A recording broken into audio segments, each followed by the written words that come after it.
بسم اللہ الرحمن الرحیم۔ ناظرین گرامی السلام علیکم۔ آج ہم آپ کو حضرت شیخ عبد القادر جیلانی رحمۃ اللہ علیہ کی والدہ کی نصیحت کا مکمل واقعہ سناتے ہیں۔ حضرت شیخ عبد القادر جیلانی رحمۃ اللہ علیہ جب حصول تعلیم کے لیے اپنے گاؤں جیلان سے بغداد کے لیے روانہ ہوئے تو آپ کی والدہ ماجدہ نے زادراہ کے طور پر 40 دینار آپ کی گدڑی میں سی دیے اور چلتے وقت اپنے لخت جگر کو یہ نصیحت کی، بیٹا خواہ کسی ہی مصیبت میں ہو اور برے حالات تمہیں پیش آئیں، سچ کا دامن ہاتھ سے نہ چھوڑنا اور جھوٹ کے نزدیک بھی نہ بھٹکنا، کیونکہ راست بازی 1000 عبادتوں کی ایک عبادت ہے۔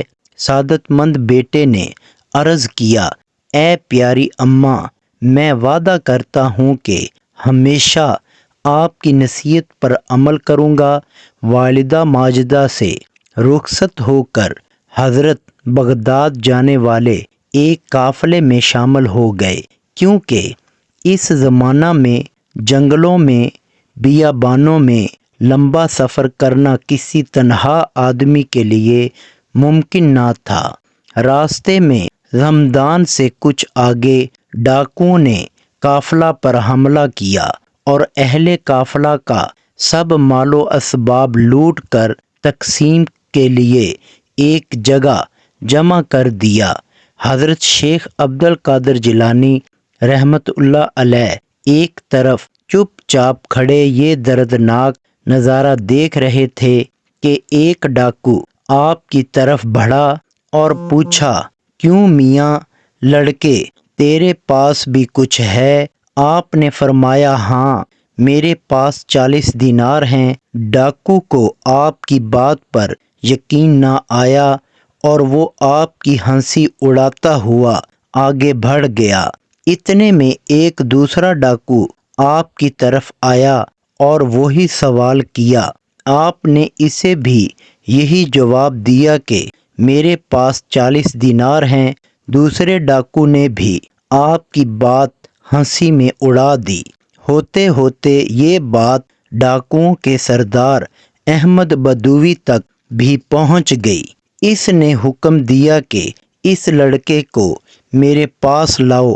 ڈاکو آپ کو اپنے سردار کے پاس لے گئے۔ سردار نے پوچھا، لڑکے سچ سچ بتا، تیرے پاس کیا ہے؟ آپ نے فرمایا، میری بغل کے نیچے ایک گدڑی ہے جس میں 40 دینار سلے ہوئے ہیں۔ سردار کے حکم پر ایک ڈاکو نے آپ کی گدڑی ادھیڑ کر دیکھی تو اس میں واقعی 40 دینار نکل آئے۔ احمد بدوی نے حضرت سے پوچھا، آخر کس چیز نے تمہیں سچ بولنے پر مجبور کیا؟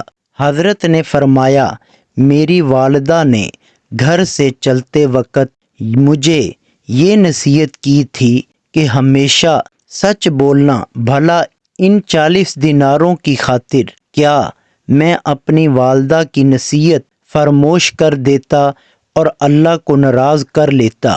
آپ کے الفاظ سن کر احمد بدوی پر اتنا اثر ہوا کہ اس کی آنکھوں سے آنسو بہنے لگے اور اس نے کہا، افسوس ہے کہ میں نے اپنی ساری زندگی اپنے خالق کا عہد توڑتے ہوئے گزار دی۔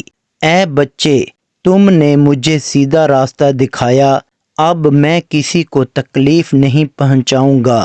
اپنے سردار کو دیکھ کر سب ڈاکوؤں نے بھی توبہ کر لی اور لوٹا ہوا تمام مال قافلہ والوں کو واپس کر دیا۔